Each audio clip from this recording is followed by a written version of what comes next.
باب نمبر 32۔ محل کے صحن میں کوئلے دہک رہے تھے۔ مکران سے آئی ہوئی بھیڑوں کو ذبح کر کے ان کے گوشت کے بڑے بڑے ٹکڑوں پر نمک لگا کر رکھ دیا گیا۔ بھیڑوں کے گوشت کی خاص ضیافت میں سندھ میں وارد ہونے والے نئے فوجی افسران کو بھی شریک ہونا تھا، جو تازہ دم لشکر کے ساتھ واسط سے چند روز قبل یہاں پہنچے تھے۔ اس تازہ دم لشکر کو بھی جنرل ابو یزید کے ساتھ کچھ کی جانب کوچ کرنا تھا، تاکہ ملتان پر لشکر کشی کی تیاریوں میں شریک ہو سکے۔ دہکتے ہوئے کوئلوں کو سپاہیوں نے مختلف دائروں میں ایک ڈھیر کی طرح اکٹھا کر کے ان کے چاروں طرف لوہے کی سلاخوں میں گوشت کے ٹکڑے پرو کر انہیں انگاروں کے چاروں جانب گاڑ دیا۔ ہلکی آنچ پر گوشت بھننے کی بو ہر طرف پھیل گئی۔ ایک اچھی آواز والے سپاہی نے جنگی کلام گانا شروع کر دیا، جس میں لشکر کشی کے بعد دشمن کی خوبصورت لڑکیوں کو باندیاں بنانے کا مضمون نمایاں تھا۔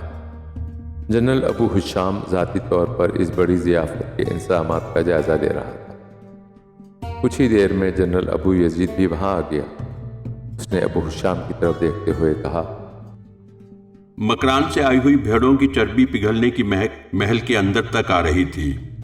اس اشتہا انگیز خوشبو کا پیچھا کرتے ہوئے یہاں تک آ گیا ہوں۔ ابو حشام نے ابو یزید کی طرف دیکھتے ہوئے کہا، یہ ضیافت تو خاص طور سے آپ ہی کے لیے ہے، کیونکہ آپ تازہ دم لشکر لے کر کچھ کی جانب روانہ ہونے والے ہیں۔ واسط سے آنے والے افسران کو بھی کھانے کی دعوت دی گئی ہے، تاکہ آپ کا تعارف ہو جائے اور ان سے غیر رسمی تبادلہ خیال بھی ہو جائے۔ لیکن آپ کی اچ روانگی سے پہلے لوتھل کی طرف پیش قدمی کی منصوبہ بندی کے بارے میں بات کرنا چاہتا ہوں۔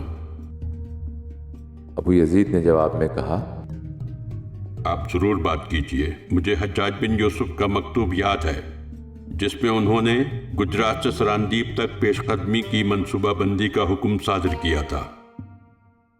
جنرل ابو حشام نے خوشخبری دینے والے انداز میں کہا، ہمیں کچھ ایسے لوگ مل گئے ہیں جن کا تعلق کچھ کے علاقے سے ہے۔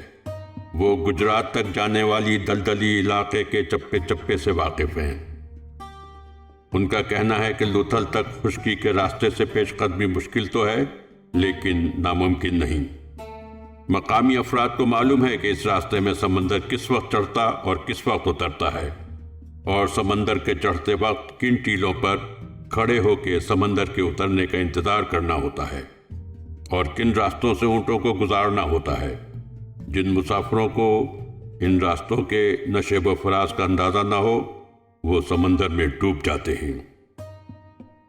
جنرل ابو یزید نے خوشگوار حیرت سے کہا، ہمیں نقشہ نویس سپاہیوں کو فوری طور پر ان مقامی لوگوں کے ساتھ مقامی افراد کے بھیس میں لوتھل بھیجنا چاہیے، تاکہ وہ افواج کی پیش قدمی کے لیے نقشہ تیار کر سکیں۔ اس نقشے میں سمندر کے اتار چڑھاؤ کے اوقات کو ضرور درج کیا جانا چاہیے۔ ویسے اس راستے کے راہی کہاں سے مل گئے؟ جنرل ابو حشام نے کہا، یہ لوگ دیبل اور لوتھل کے درمیان اونٹوں پر مال تجارت لے کے جاتے تھے۔ ان کی رسائی دلدلی شہروں میں تھی۔ یہ لوگ جاں بخشی کے بدلے ہمارے ساتھ تعاون کرنے پر تیار ہو گئے ہیں۔ جنرل ابو یزید نے خوش ہوتے ہوئے کہا، میں آج ہی کم از کم 10 نقشہ نویس سپاہیوں کا دستہ آپ کے حوالے کر دوں گا۔ آپ انہیں اچ روانہ ہونے سے پہلے ہی نقشہ نویسی کے کام پر روانہ کر دیں۔ اللہ کو منظور ہوا تو ملتان کی فتح کے بعد لشکر اسلام جنوب میں فتوحات کا سلسلہ شروع کر دے گا۔ اس دوران ایک سپاہی گوشت کا ایک ٹکڑا خنجر میں پروئے ہوئے لایا اور دونوں افسران کی طرف بڑھاتے ہوئے کہا، ذرا دیکھیں گوشت کتنی اچھی طرح گل چکا ہے۔ اس پر پھیلی ہوئی چربی گوشت میں جذب ہو کر اس کی لذت میں اضافہ کر رہی ہے۔ ابو حشام اور ابو یزید نے گوشت کے ٹکڑے کو منہ میں رکھا تو جیسے وہ بغیر چبائے ہی منہ میں پگھلنے لگا۔ ابو حشام نے گوشت کو چکھنے کے بعد سپاہی سے کہا، تمام افسران کو اطلاع کر دو کہ کھانا تیار ہے، سب لوگ صحن میں آ جائیں۔ یہ کہنے کے بعد جنرل ابو حشام نے ابو یزید سے کہا، ہم اپنے نوجوان حاکم کے لیے گرما گرم گوشت رہائشی حصے میں ہی بھجوا دیتے ہیں، وہ وہاں پر بنت طاہر کا دل جیتنے میں مصروف ہوں گے۔ وہ چالاک ہرنی اتنی آسانی سے ہمارے نوجوان حاکم کے قابو میں آنے والی نہیں۔ یہ کہنے کے بعد ابو حشام نے ایک سپاہی کو حکم دیا کہ گوشت کے اچھے ٹکڑوں اور چربی کے کچھ حصوں کو حاکم سندھ کی خدمت میں بھیج دے۔ آہستہ آہستہ محل کے صحن میں افسران کی آمد شروع ہو گئی۔ ضیافت کا دور اور جنگی منصوبوں پر مشورے شروع ہونے والے۔